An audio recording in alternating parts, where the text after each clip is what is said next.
Empezaremos hablando por lo que es el porcentaje de carga filtrada de sodio. En primer lugar, diremos que el sodio es el catión más abundante en el plasma y junto con sus aniones acompañantes como lo es el cloro y el bicarbonato, determinan en gran medida la osmolalidad del líquido extracelular, debido a la que la AVP, los riñones y la sed regulan de cerca la osmolalidad del líquido extracelular. Se deduce que el contenido de sodio en el compartimiento del líquido extracelular determina la cantidad de agua en él y por lo tanto su volumen. Cabe añadir que los riñones están principalmente involucrados en la regulación del equilibrio de sodio.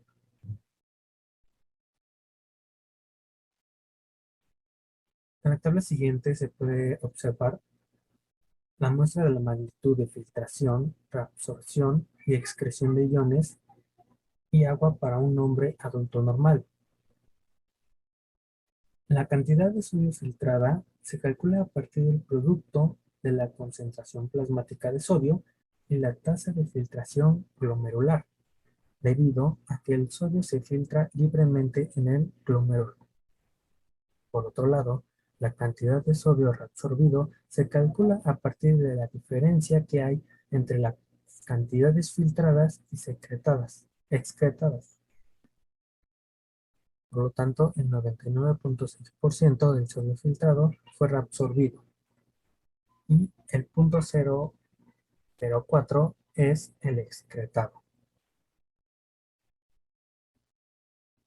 La cantidad excretada de sodio por los riñones es de importancia clave, debido a que ordinariamente alrededor del 95% de sodio que consumimos es excretado por los riñones. La reabsorción tubular de sodio debe ser finamente regulada para mantenernos en un equilibrio de sodio.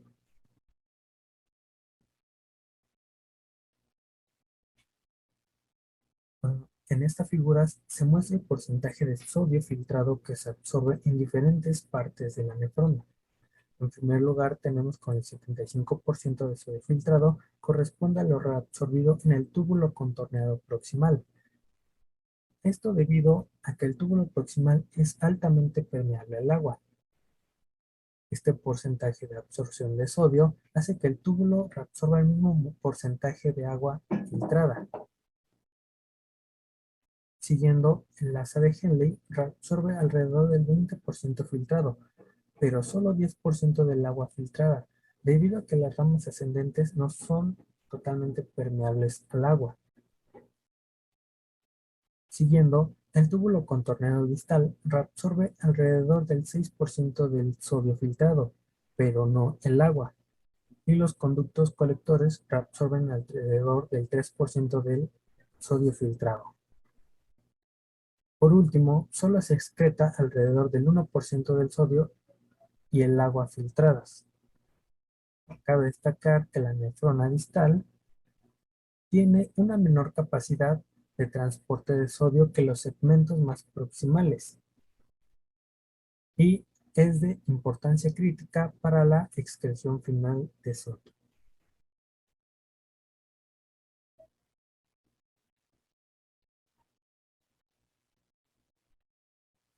Cabe destacar que pequeños cambios en la tasa de filtración glomerular, al aumentar la carga filtrada de sodio, podrían conducir a cambios masivos en la excreción de sodio si la nefrona no fuese capaz de ajustar la cantidad de carga filtrada que absorbe.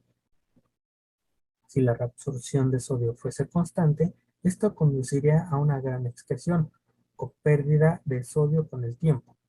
Sin embargo, la excreción de sodio tiende a cambiar en la misma dirección que la tasa de filtración glomerular, debido a un fenómeno llamado equilibrio glomérulo-tubular, que reduce el impacto de los cambios de la tasa de filtración glomerular sobre la excreción de sodio y puede considerarse una forma de protegerse de potenciales alteraciones en el equilibrio de sodio que son causados por cambios en el sistema cardiovascular que afectan la tasa de filtración glomerular. En cuanto a la natriuresis, se dice que es el aumento de la excreción de sodio y agua. y se le conoce como natriuresis por presión o diuresis por presión. Entre los factores que hay, se puede destacar el aumento de presión hidrostática o una reducción en la presión coloidosmótica, que se le conocen comúnmente como las fuerzas de Starling, en donde los capilares peritubulares resultan en una reducción en la captación de líquido por los mismos capilares. Estos cambios ocurrirían, por ejemplo, después de una infusión intravenosa de un gran volumen de solución isotónica. La resultante acumulación del líquido reabsorbido en los espacios intersticiales del riñón ensancharía las uniones entre las células del túbulo proximal y el epitelio fuga aún más de lo normal. Como resultado, se tiene un aumento en la fuga de sal y agua hacia la luz del túbulo y una reducción general en la reabsorción neta de dichos componentes del líquido tubular y un resultante incremento en la excreción de sal y agua. Hola, soy Kevin Carrera. Yo voy a empezar a explicarles acerca de la presión de perfusión renal. Primero debemos saber qué es la perfusión renal, ¿no? Y esta se va a referir a la introducción lenta y continua de líquido sobre nuestros riñones. ¿Y cómo se obtiene la perfusión renal? La presión de perfusión renal se obtiene a partir de la arteria medial, la presión de la arteria medial, que se le va a restar la presión intraabdominal y la presión de la vena renal. Para entender fácilmente esto, sería con la siguiente fórmula que se muestra en la diapositiva, donde a la presión de la arteria medial se le resta la suma de la presión intraabdominal más la presión de la vena renal, dando como resultado la presión de perfusión renal. Debemos de saber que la presión mínima de perfusión renal normal en humanos es de 60 milímetros sobre mercurio para mantener una autorregulación normal. Si nuestra presión de perfusión renal se encuentra por debajo de los 60 milímetros sobre mercurio, va a haber una disminución en el factor de crecimiento tumoral, dando una disminución en la excreción de sodio. Y de igual manera, si nuestra presión de perfusión renal se encuentra por debajo de los 60 milímetros sobre mercurio, habría una disminución en la presión hidrostática capilar peritubular, provocando un aumento en la captación de líquido reabsorbido. Por lo tanto, habría una disminución de excreción de sodio. Cuando nuestros riñones tratan que la perfusión renal se ve amenazada, lo que harán ellos va a ser retener agua y sal. Esto lo hacen porque tienden a mejorar su perfusión. Y otro dato sería que con cifras mayores a 15 centímetros de agua, va a disminuir la presión de perfusión renal y va a aumentar la presión venosa renal, que esto se comportaría como un síndrome cardiorrenal. Y por este momento sería todo de mi parte. Bien, ahora continuando con la exposición, voy a hablarles sobre el papel de una autorregulación a nivel de las nefronas yuxtamedulares. Mi nombre es Luis Figueroa. Primero que nada, para poder hablar de esta autorregulación, hay que hablar sobre la autorregulación mediada por retroalimentación tubuloglomerular, pero primero también hay que recordar ciertos conceptos de anatomía renal. Hay que recordar que la nefrona tiene una organización peculiar, singular, de manera que el mismo túbulo que desciende desde la corteza hasta la médula va a ser el mismo que va a volver al glomérulo de origen. De esta forma se va a poder completar un mecanismo regulador del cual vamos a hablar durante este subtema, denominado retroalimentación túbulo-glomerular o también conocido simplemente como RTG. Asimismo, hay que recordar que va a haber un segmento especializado de la nefrona, pues el cual se encuentra entre el extremo de la rama ascendente gruesa del asa de Henle y el principio del túbulo conterneado distal. Este segmento es lo que nosotros llamamos como mácula densa. Bien, ahora aquí tenemos una representación esquemática de un corte transversal de un glomérulo y pues aquí se muestran las células de esta mácula densa que están junto con las células del mesanglio extraglomerular, ocupando por supuesto el lugar del ángulo formado por las arteriolas, tanto la aferente como la eferente del mismo glomérulo. Entonces esta disposición anatómica de estas células de la mácula densa, junto con las extraglomerulares, junto con las músculas lisas arteriolares y junto con las secretoras de retenina de de la arteriola aferente va a ser lo que nosotros vamos a denominar como aparato yuxtaglomerular. Entonces, este aparato yuxtaglomerular va a ser el ideal para crear un sistema de retroalimentación en el cual, pues, un estímulo percibido por la mácula densa pueda ser capaz de transmitirse a las arteriolas de la misma nefrona para modificar dos situaciones principalmente, el flujo sanguíneo renal y la tasa de filtración glomerular.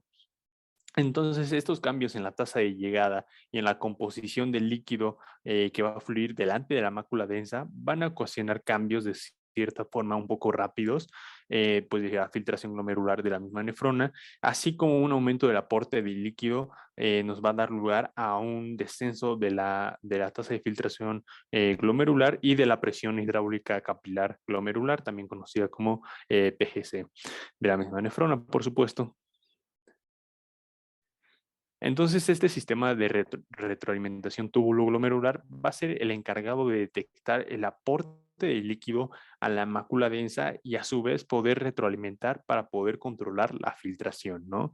De esta forma se va a poder crear un mecanismo bastante potente para poder regular las presiones y los flujos, aquellos que ajustan la tasa de filtración glomerular en respuesta cuando existen algún tipo de alteración de tipo aguda del aporte de líquido al aparato yuxtaglomerular.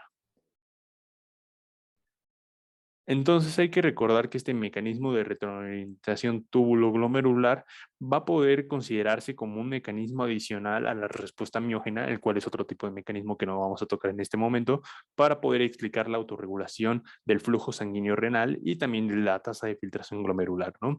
El aumento de estos dos conceptos del flujo sanguíneo renal o de la presión capilar glomerular va a poder aumentar la tasa de filtración glomerular y por tanto a su vez va a aumentar el aporte de soluto al túbulo distal.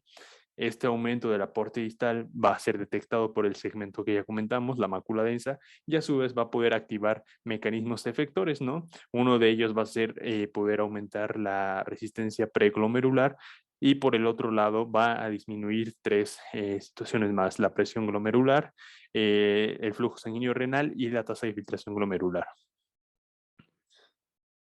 Asimismo, se han estudiado, se han hecho varias observaciones que apoyan esta hipótesis, ¿no? Donde mencionan también que la perfusión del túbulo distal renal con flujos crecientes va a ser capaz de disminuir el flujo sanguíneo glomerular y la tasa de filtración glomerular.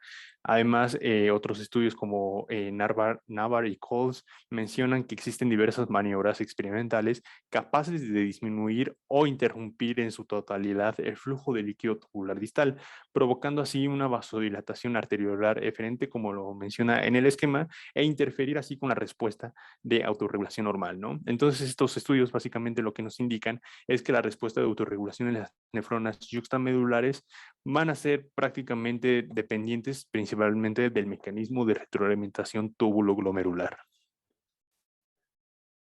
Más adelante, otros autores, como lo es Fleming y Coles, hallaron en sus estudios que existen respuestas vasculares renales a las alteraciones de la presión de perfusión renal y que estos van a variar considerablemente de acuerdo a la dinámica del cambio y que si son rápidos o lentos de la presión de perfusión, ¿no? Ya que pues pueden tener efectos contrarios, efectos opuestos, y justamente señalaron que los lentos pueden causar una respuesta de retroalimentación tubulo-glomerular predominante, mientras que por el otro lado los cambios rápidos van a ser capaces de activar el otro mecanismo, el cual es el miógeno.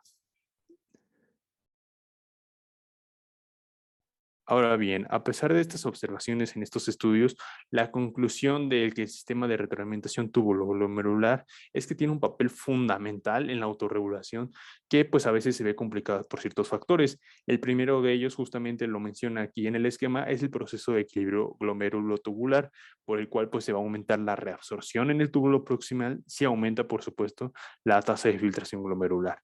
Este mecanismo, digamos que va a tener la tendencia a amortiguar los efectos de las alteraciones de la tasa de filtración glomerular en el aporte distal. Asimismo, también es importante comentar que tanto el mecanismo miógeno como este que hemos comentado un poco más a fondo, el de retroalimentación tubuloglomerular, no son excluyentes mutuamente. Más bien se han propuesto modelos de autorregulación renal en el que se incorporan ambos sistemas, en el cual se menciona que tanto el miógeno como el de retroalimentación tubuloglomerular van a compartir el mismo punto efector, el cual es la arteriola deferente. Asimismo, las interacciones entre estos dos sistemas pues básicamente no se van a poder evitar nunca y cada respuesta va a poder ser capaz de modular la del otro. Entonces, la idea fundamental de esto es justamente que ambos mecanismos van a trabajar en conjunto y van a conseguir el mismo fin. ¿Cuál es este fin? Pues es la estabilización de la función renal cuando la presión arterial se encuentra alterada. Entonces, ambos mecanismos podrían considerarse como que son los responsables de la mayor parte de la respuesta de autorregulación. Bueno, ahora vamos a hablar sobre el control nervioso autónomo sobre la diuresis y la natriuresis. Y pues primero vamos a ver qué significan estas dos palabras, ¿no? La diuresis es la cantidad de orina que se produce y excreta en un tiempo determinado mediante todo este proceso que hace el riñón y las nefronas que hemos estado viendo. Y la natriuresis es el proceso de excreción de sodio y orina, de sodio en la orina, perdón, a través de los riñones. Como lo mencionábamos, va a tener un control nervioso autónomo y pues en general el sistema nervioso autónomo va a estar encargado de la regulación de funciones viscerales involuntarias del organismo, así como para mantener la homeostasis corporal y las respuestas de adaptación del organismo ante variaciones del medio externo e interno. Los riñones van a recibir una inervación simpática, por lo que los cambios de esta actividad van a influir en la excreción renal de sodio y agua, así como en la regulación de volumen de líquido extracelular. Cuando se presenta una activación refleja del sistema nervioso simpático, va a provocar una reducción de la excreción de sodio y agua a través de 3 puntos importantes, que es la constricción de arteriolas renales y la reducción de filtrado glomerular, el aumento de la reabsorción tubular de sal y agua y el estímulo de la liberación de renina, angiotensina 2 y aldosterona. Cuando se presenta una inhibición refleja del sistema nervioso simpático, va a haber una rápida eliminación del exceso de líquido que se produce después de haber comido grandes cantidades de sal y agua. Y esto se va a explicar mucho con la natriuresis y con el objetivo de la natriuresis. La natriuresis se va a producir en relación a la cantidad de sodio que una persona va a consumir y en general va a intentar que haya un equilibrio entre el líquido extracelular y la cantidad de sodio y agua que se excreta. Entonces, el volumen de sodio eliminado se va a ajustar para que la cantidad que se ingiera permanezca siempre en un equilibrio con el sodio ionizado. Entonces, si el consumo aumenta, se va a llevar a cabo la acción de la natriuresis y va a haber una mayor excreción de sodio. Y en cuanto la cantidad de líquido extracelular disminuya, la excreción de sodio va a disminuir también. Y esto se va a llevar a cabo mediante la prostaglandina E, la endotelina y la interleucina 1 que van a producir la natriuresis. Y ya por último vamos a ver lo que es la excreción de orina y cómo también se ve influenciada por el sistema nervioso autónomo. Y pues vamos a ver que van a haber 2 puntos de control involuntario e voluntario. Y el primero pues va a ser el involuntario, en donde el llenado de la vejiga va a estimular receptores de estiramiento y se van a llevar a cabo estímulos a través de nervios espinales desde S2 a S4. De ahí se va a llevar el estímulo a la médula espinal. Y por último va a llegar a la corteza sensitiva, en donde se va a percibir la necesidad de orinar. Y pues aquí va a depender mucho con el volumen de umbral de cada persona y pues el tiempo que pueda retener pues esa orina, ¿no? Y después va a haber un control voluntario que va a ser mediante el esfínter urinario externo y se va a mantener contraído hasta el momento de la descarga de la orina. Y pues ahí es cuando podemos nosotros incluir todo esto de la regulación del sistema nervioso autónomo con la diuresis y la natriuresis. Pues esto sería todo de mi parte y si les queda alguna duda, pues no duden en escribirme para que les quede el tema un poco más claro. Hola, mi nombre es José Manuel Alvarado y yo les voy a hablar sobre el papel de los vasoreceptores cardiovasculares. Principalmente su papel es que detectan cambios de presión en el cuerpo y su ubicación va a estar dada en el seno carotídeo y el arco aórtico, pero únicamente los del arco van a detectar un aumento en la presión y en cambio los del seno carotídeo van a detectar un aumento y un descenso en la presión. Ahora, em, al incrementar la presión arterial, se va a distender el varorreceptor, que esto va a aumentar la frecuencia de potenciales de acción y pues va a producir como una ráfaga, por así decirlo, una frecuencia.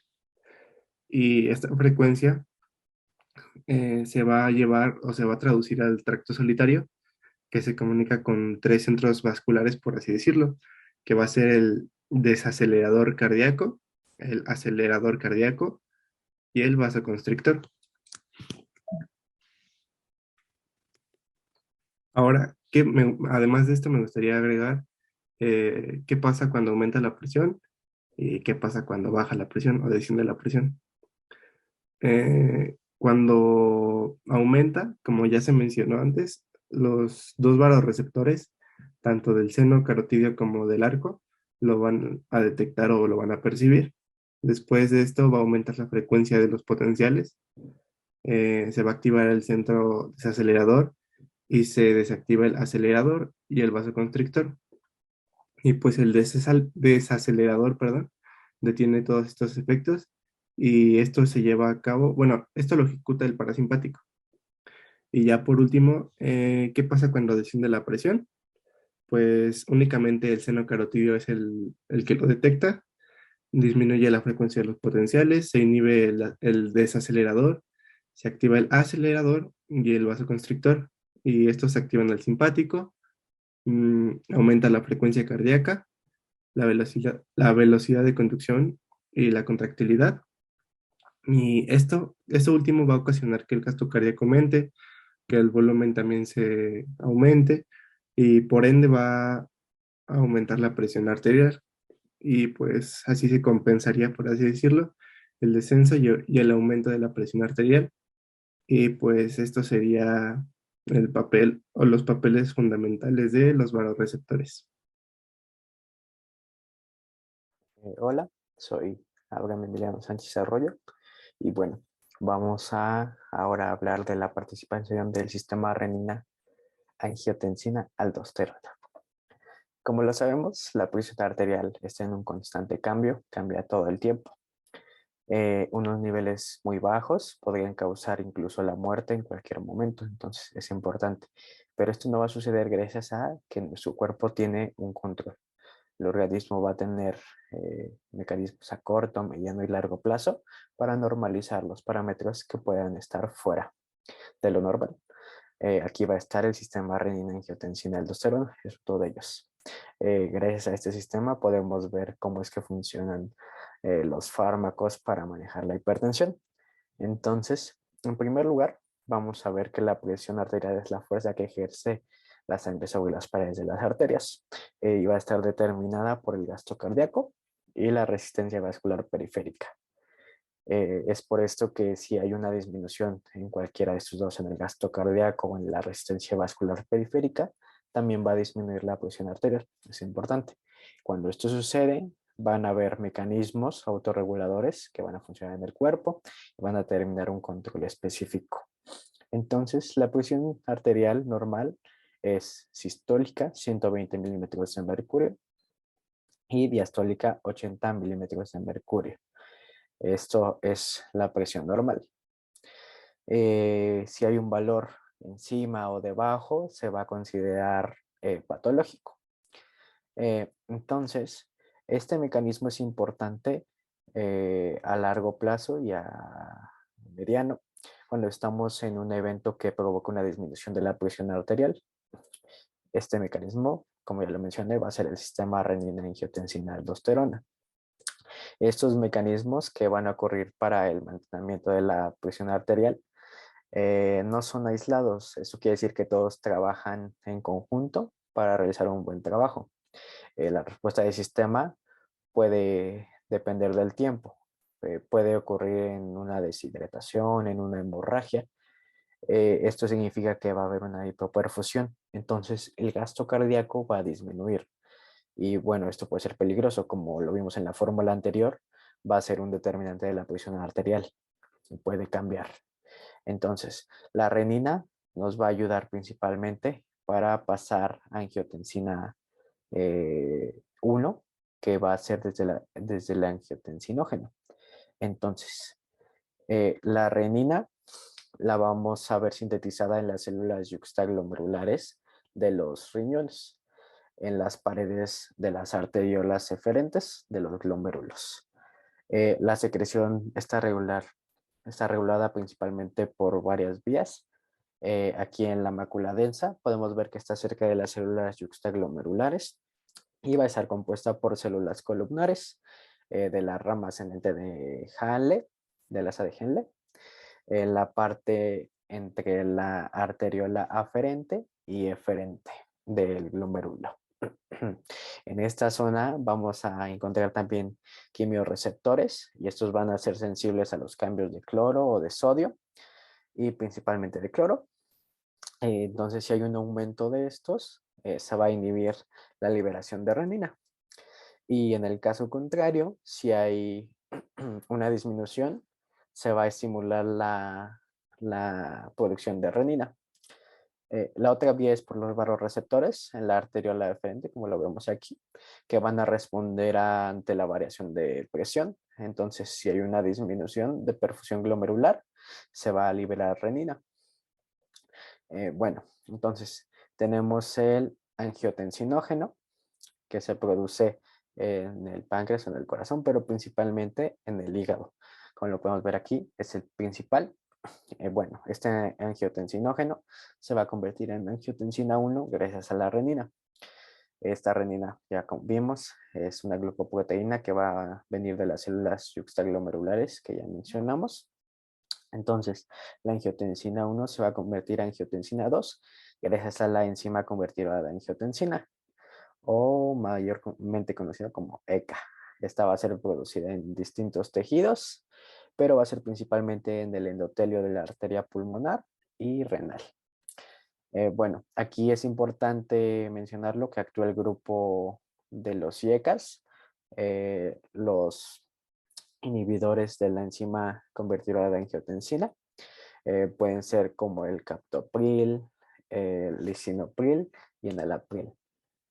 Esta enzima va a recibir el nombre también de sininasa, porque va a degradar la bradicitina. Entonces, la angiotensina 2 va a actuar sobre dos receptores, sobre AT1 y AT2. Principalmente es sobre AT1 en la vida adulta. Es básicamente eso, sobre el AT1. Ahora, los cambios que produce la angiotensina es el aumento de la resistencia vascular periférica, produciendo una vasoconstricción sobre las arterioles precapilares, como lo vemos en este diagrama, y estimulando también las terminaciones nerviosas simpáticas para que liberen noradrenalina. Esta sustancia nos va a ayudar como neurotransmisor y como hormona para promover la vasoconstricción. También va a reducir la excreción de sodio y agua y aumentando la excreción de potasio, como lo vemos aquí. Va a actuar en la neurohipófisis para liberar hormona antidiurética, lo mismo que la ADH o la vasopresina. Y así de esta forma se va a evitar la pérdida de agua, de líquidos, para que se reabsorba. Algo importante es que a nivel renal, la ADH actúa en el túbulo colector sobre los receptores V2 para que se reabsorba agua. Y bueno, de ahí viene su nombre, ADH. Entonces también se puede conocer como vasopresina.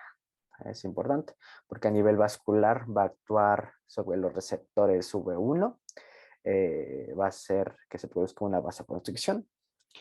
También la angiotensina 2 va a estimular la zona glomerular de la corteza suprarrenal para secretar aldosterona. Y esta aldosterona va a promover la acción de la angiotensina 2 para retener sodio y excretar potasio, actuando sobre el túbulo contorneado distal y el túbulo colector. Entonces se va a aumentar el gasto cardíaco o la resistencia vascular periférica, se va a aumentar la presión arterial, ¿no? Entonces, la angiotensina 2 con sus efectos de vasoconstricción va a aumentar la resistencia vascular periférica, lo que nos va a hacer que aumente la presión arterial. Y también con la reabsorción de agua y sodio y con la excreción de potasio va a aumentar la volemia, lo que nos quiere decir que va a eliminar el gasto, aumentar el gasto cardíaco. Entonces la angiotensina 2 también va a aumentar el gasto cardíaco y esto va a ser como consecuencia de que la presión arterial también aumente. Entonces, en resumen, este mecanismo se va a activar durante la disminución de la presión arterial y bueno, va a suceder todo lo que acabamos de explicar. Gracias. Hola, buenas tardes. Soy Tisbeth Andrade Rodríguez y yo les hablaré sobre escape de mineralocorticoides. Para empezar, ¿qué es un mineralocorticoide? Es un grupo de esteroides secretados por la capa glomerular de la corteza suprarrenal. Su función fisiológica es la regulación del metabolismo electrolítico. El más representativo en este momento será la aldosterona, de la cual estaremos hablando. Su efecto se produce en el túbulo contorneado distal. La aldosterona aumenta la reabsorción tubular renal de sodio y la secreción de potasio. El sodio se conserva en el líquido extracelular.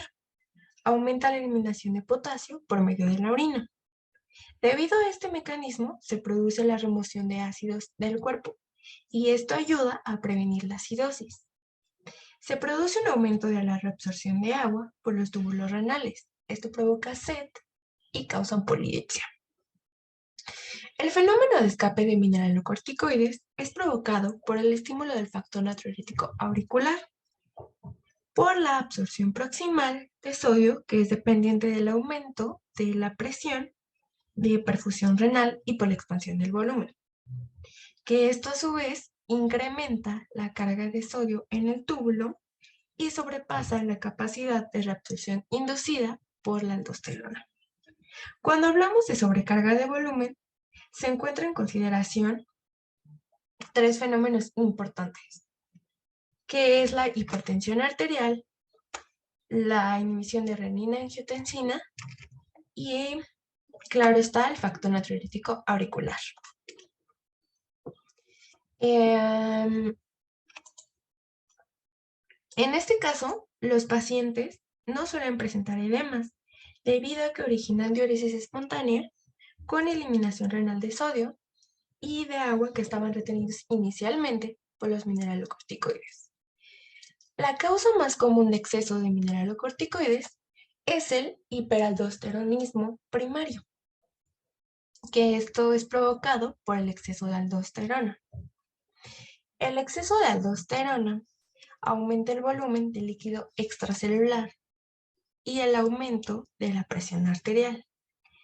Este ascenso de la presión arterial eleva la excreción renal de sales y de agua y se producen dos efectos: natriuresis por presión y diuresis por presión.